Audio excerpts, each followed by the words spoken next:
Hello and welcome back to another video. So today you joined me for some Le Mans Ultimate daily races, and we've jumped into the Porsche for the daily race at the Monza Curva Grande layout. I decided for this race to just quickly jump in, sign up last minute. I only did the one qualifying lap and it was just a full fuel hot lap.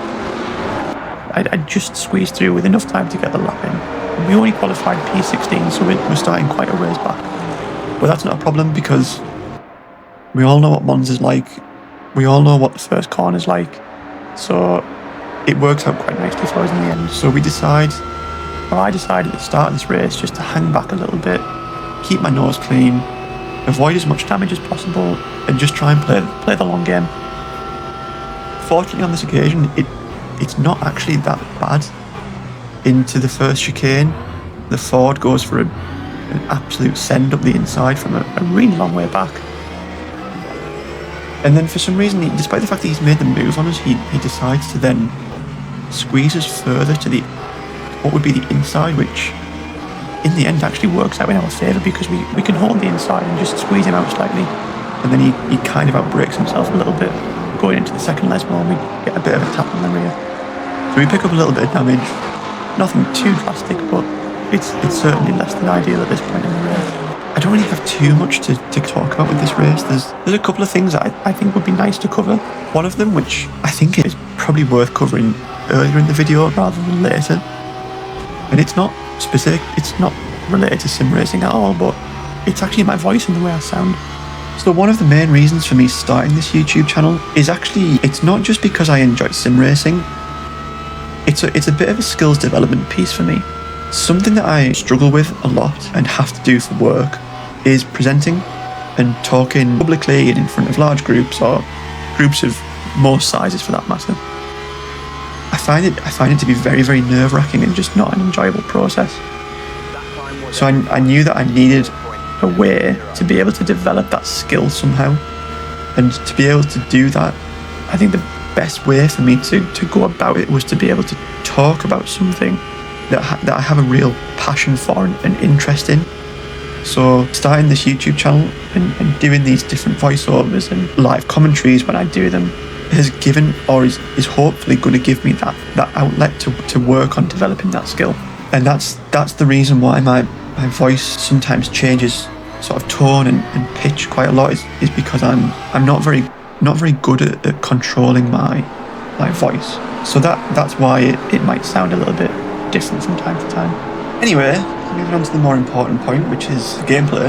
Obviously the update for LMU came out last week, I think it was now, and I really enjoy LMU and the online format and the structure of the daily races. I think that's all it's really well laid out, and it's so simple just to jump in, do a daily race, quick 20 minutes. If you've only got a couple of hours to kill, or even a bit less, then the races are just the right amount of time, and the structure's really nice. But the thing that I really didn't like about LMU is it was more the opponent quality and the racing standards and the driver standards. I know it's actually been covered quite a lot on the subreddit and in the Discords, and a couple of other people have mentioned it, but the quality of drivers on LMU it's so incredibly variable. And I think the reason for this, it was the prior implementation of the safety rating system.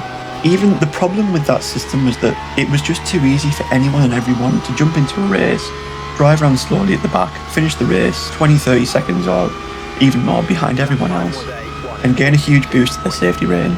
So it meant that you had drivers who were maybe lower skilled, it would be the diplomatic way to put it, who were in the higher SR rated lobbies that shouldn't really have been there, because when they got to those lobbies they didn't really know how to race door to door and race closely with other people. But hopefully now with the introduction of these new badges, it will make a positive impact, and I think that there's the auto moderating system where if you get into a few incidents in a short space of time, you get varying levels of bans, or however it works, I'm not exactly sure. But I'm hoping that this is going to be a really positive impact for the game. The other thing as well is the update to the tyre model. Now, in the very first implementation of the tyre model, it was really easy to abuse the slip angle of the tyre, and obviously that wasn't overly realistic. But the following couple of changes completely took it the other way, to the point where the cars just became really unpredictable, really difficult to drive, and just not fun. But now with this update, it's much easier to feel the grip again and to understand what the car is doing underneath you, and to know if you're hitting the limit and going beyond it. It's a lot easier to catch slides in the car now and just get a really good sense for what the car is doing. And I think that Monza, it's actually a good place to feel how the grip works in the GT3s, particularly in Lesmo 2. When you turn into Lesmo 2, you can feel the grip and you can feel what the car's doing. And then when you get on the power to come out of Lesmo 2, again, you can really feel the rear of the car start to squat down and grip up as you get on the power and drive out of Lesmo 2. So definitely a couple of really positive changes, and I'm really looking forward to playing a lot more LMU now over the Christmas period. It's really, this update has really reignited that enjoyment that I had for the game previously, and I'm looking forward to trying to climb my way up the driver ratings and hopefully get back into silver and possibly even gold. But I won't waffle on you for too much longer. I think I've already done enough of that, and it would be very difficult for me to find something to talk about for the next 13 minutes or however long is left in this race. But what I will say, again, is to anyone who's made it this far in the video, thank you. It really does mean a lot. And if you like this content, if you like the racing, please do consider liking and subscribing. Again, I know that every single YouTuber always says that, but there's a good reason as to why they say that, because it really helps. So please do consider doing that. I would be enormously grateful. But until the next one, take it easy.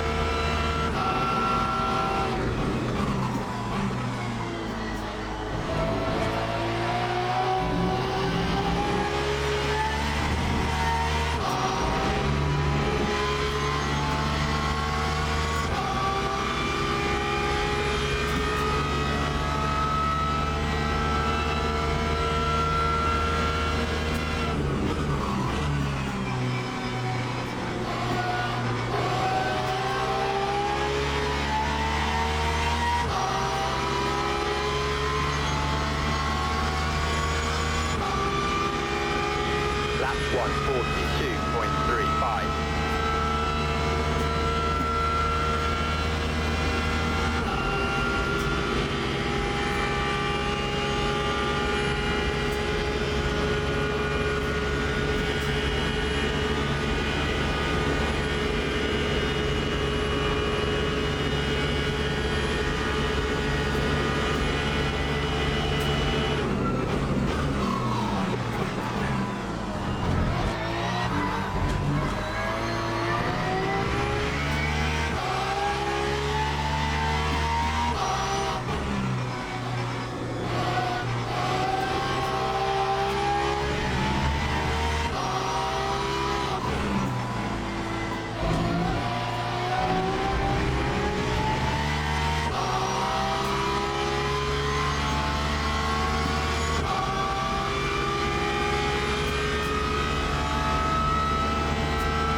Time was a 142.03.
Time 1:42.32.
Time 1:41.51.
Lap 1:41.76.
Lap time was a 1:41.64.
Time 1:41.78.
Time 1:41.58.